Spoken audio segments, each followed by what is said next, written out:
Assalamualaikum warahmatullahi wabarakatuh. Selamat pagi, semangat pagi. Anak-anak kelas 5 yang hebat, hari ini kita akan belajar tema 1, organ gerak hewan dan manusia, subtema 2, manusia dan lingkungan, muatan ilmu pengetahuan sosial. Sebelum pelajaran kita mulai, mari kita berdoa dahulu. Berdoa, mulai. Berdoa selesai. Nah, apa saja tujuan pembelajaran, materi, dan pesan yang Bu Wika sampaikan hari ini? Simak dengan baik-baik ya. Let's go. Tujuan pembelajaran yang akan dicapai: pertama, dengan mengamati gambar, siswa dapat mengidentifikasi kenampakan alam dan kenampakan buatan dengan percaya diri.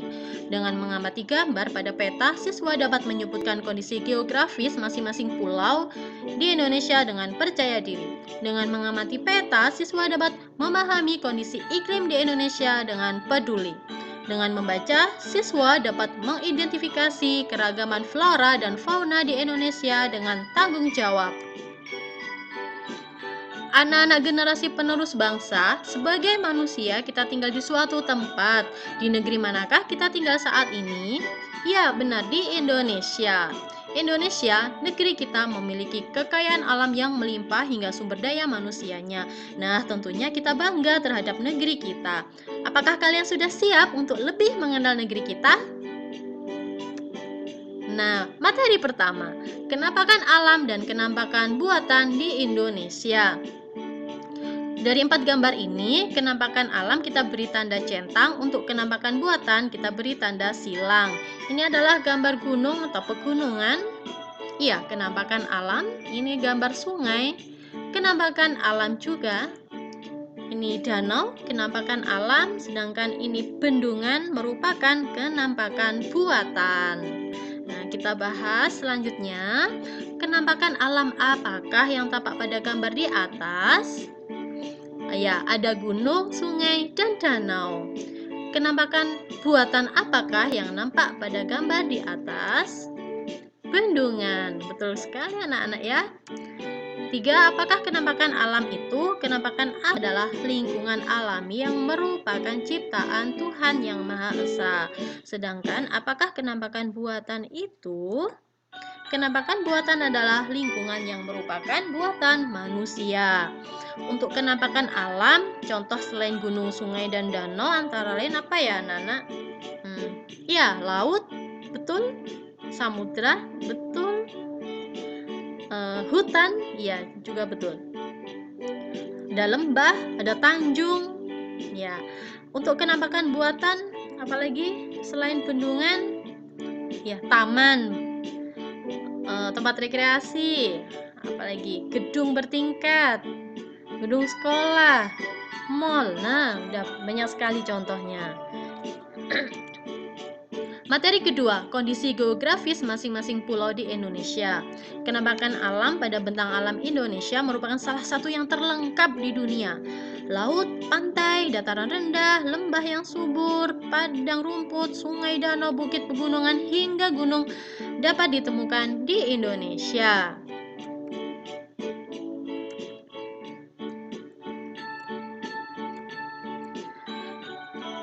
Ini merupakan kondisi geografis di Pulau Jawa. Nah, sebelum kita membahas masing-masing pulau, Bu Ika bertanya pada kalian ya. Pulau di Indonesia itu terdiri dari pulau besar dan pulau kecil. Pulau besarnya ada 5, ada Pulau Sumatera, Pulau Kalimantan, Pulau Sulawesi, Pulau Papua, dan Pulau Jawa. Selanjutnya, ini adalah kondisi geografis Pulau Jawa. Gunungnya ada Gunung Semeru, Kelut, Merapi, Gunung Galunggung, dan Gunung Salak.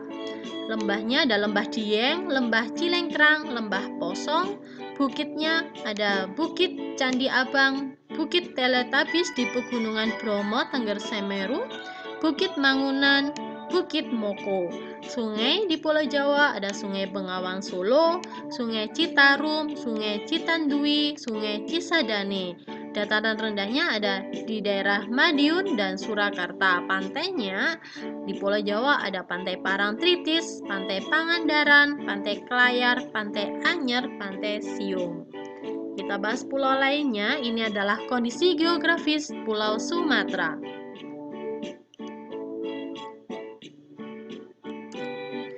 Ini adalah kondisi geografis Pulau Kalimantan.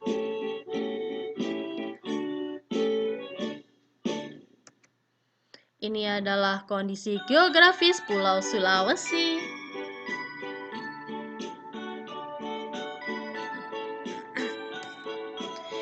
Ini adalah kondisi geografis di Pulau Papua.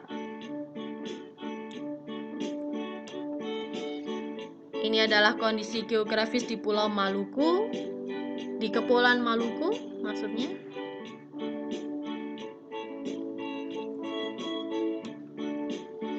Ini adalah kondisi geografis Pulau Bali. Pulau Bali merupakan pulau kecil di Indonesia.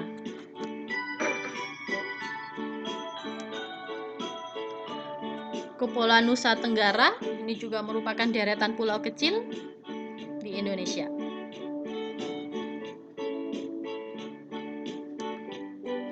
Sekarang kondisi iklim di Indonesia. Iklim adalah keadaan rata-rata cuaca pada suatu wilayah dalam jangka waktu yang relatif lama. Adapun cuaca adalah keadaan suhu udara, tekanan udara, curah hujan, angin, dan sinar matahari pada waktu pendek dan tempat tertentu. Contohnya cuaca hari ini cerah, cuaca hari ini berangin, dan lainnya. Letak astronomis Indonesia. Ini letak astronomis Indonesia 6 derajat lintang utara sampai 11 derajat lintang selatan dan 95 derajat bujur timur sampai 141 derajat bujur timur. Nah, sehingga membuat Indonesia beriklim tropis. Ciri-ciri iklim tropis di Indonesia, ya, di Indonesia itu wilayah Indonesia mendapat sinar matahari sepanjang tahun. Nah, kemudian suhu udara yang tinggi sepanjang tahun dengan temperatur rata-rata 18 derajat Celcius sampai 30-an ya derajat Celcius. Ini rata-rata. Mungkin ada yang bertanya, Bu Wika, di tempat saya di Malang atau di Batu sampai 14 derajat Celcius. Nah, itu di wilayah tertentu. Ini hitungannya adalah rata-rata. Selanjutnya, perbedaan antara musim tidak terlalu terlihat.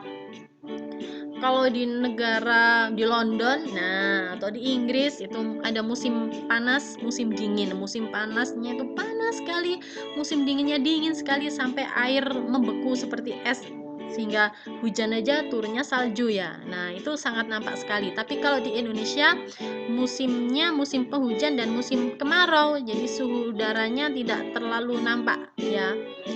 Kemudian lamanya siang dan malam hampir sama, yaitu 12 jam. Nah, keadaan iklim di Indonesia secara umum, ini iklim musim dipengaruhi oleh angin musim yang berubah-ubah setiap periode waktu tertentu. Di sini ada angin muson. Nanti kita bahas angin muson barat dan angin muson timur. Biasanya satu periode perubahannya adalah 6 bulan. Iklim laut terjadi karena Indonesia memiliki wilayah laut yang luas. Iklim Indonesia sangat dipengaruhi oleh laut dan lautan. Laut dan lautan Indonesia mengakibatkan tingginya penguapan. Wilayah yang memiliki tingkat penguapan yang tinggi juga akan memiliki curah hujan yang tinggi. Nah, ini adalah salah satu penyebab Indonesia mengalami musim hujan. Kemudian iklim panas terjadi karena Indonesia berada di daerah yang tropis. Suhu yang tinggi mengakibatkan penguapan yang tinggi dan berpotensi untuk terjadinya hujan. Kenapa? Karena penguapan yang tinggi itu sehingga wilayah Indonesia banyak awan. Nah, kemudian kalau awan tersebut sudah penuh, turunlah hujan. Kita bahas pertanyaan berikut. Pada bulan apakah musim penghujan terjadi di Indonesia? Ayo. Ya, pada bulan Oktober akhir sampai dengan bulan April awal. Kemudian pada bulan apakah musim kemarau terjadi di Indonesia? Sebaliknya ya. Jadi sekarang dari bulan April sampai dengan bulan Oktober. Jadi bulan April, Mei, Juni, Juli, Agustus, September, Oktober awal. Aprilnya April akhir. Nah, ini secara umum terjadi di Indonesia. Ceritakan fenomena alam angin muson di Indonesia. Kita bahas dalam slide berikut ini. fenomena angin muson di Indonesia. Angin muson itu ada dua macam di Indonesia, yaitu angin muson barat dan angin muson timur. Tadi ada iklim musim ya, dipengaruhi oleh angin yang bertiup secara periodik, bertiupnya selama 6 bulan sekali. Nah, ini selama 6 bulan sekali kita bahas angin musim barat atau angin muson barat yang bertiup dari wilayah Asia, dari benua Asia. Ini belok ke Samudra Pasifik, lalu melewati Indonesia menuju Australia. Ini bertiupnya dari benua Asia menuju Australia. Lah, karena ini bertiupnya belok Samudra Pasifik dan Laut Cina Selatan sehingga membawa banyak uap air. Nah, uap air tersebut jatuh di Indonesia menyebabkan Indonesia mengalami musim hujan. Seperti itu anak-anak. Nah, kenapa kok anginnya bertiup dari Asia ke Australia? Nah, angin itu bertiup dari tekanan tinggi ke tekanan yang rendah. Nah, pada saat angin muson ini terjadi itu Indonesia matahari berada di belahan bumi selatan, sehingga ini suhu udara panas, di Australia panas sedangkan di Asia dingin. Jadi tekanan di Asia ini tinggi. Jadi angin bertiup dari tekanan tinggi ke tekanan rendah. Sebaliknya untuk angin muson timur ini bertiup dari benua Australia menuju benua Asia. Ini melewati Indonesia bertiupnya. Nah, karena dataran di Australia itu kering, nah maka ini melewati Indonesia sehingga menyebabkan Indonesia beriklim kemarau. Ini matahari berada di belahan bumi utara sehingga Australianya itu suhunya dingin, maka temperatur udaranya maksudnya tekanan udaranya lebih tinggi. Begitu anak-anak, sehingga bertiup ke wilayah Asia ke tekanan yang rendah. Lebih jelasnya ini perbedaannya angin muson barat dan angin muson timur. Bertiup pada bulan Oktober dan April saat matahari berada di belahan bumi selatan. Angin bertiup dari utara yaitu wilayah Asia dan Samudra Pasifik menuju Australia itu melewati Indonesia sehingga menyebabkan Indonesia musim hujan karena ada massa uap air yang dibawa oleh angin. Nah, airnya dari mana? Dari Samudra Pasifik dan Laut Cina Selatan. Ini gambarnya Laut Cina Selatan di daerah sini ya. Untuk angin muson timur itu pada bulan April dan Oktober saat matahari berada di belahan bumi utara bertiup dari Australia menuju Asia. Nah, Indonesia mengalami musim kemarau karena melalui gurun pasir Australia yang kering sehingga menyebabkan Indonesia musim kemarau. Anak-anak sudah jelaskan. Materi selanjutnya tentang flora dan fauna di Indonesia. Keragaman flora dan fauna di Indonesia. Materi ini tentang keragaman flora dan fauna di Indonesia.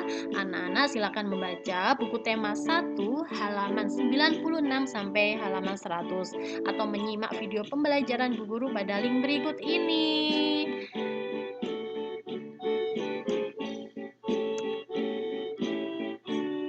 Pesan yang Bu Ika sampaikan atau amanat dari pembelajaran hari ini yaitu kita harus bangga dan bersyukur menjadi bangsa Indonesia. Sebagai warga negara yang baik, kita juga harus menjaga dan melestarikan kekayaan alam yang ada di negara kita, Indonesia tercinta. Sampai nanti, sampai berjumpa lagi pada video pembelajaran Bu Ika selanjutnya. Ya, tetap semangat, jaga kesehatan. Wassalamualaikum warahmatullahi wabarakatuh.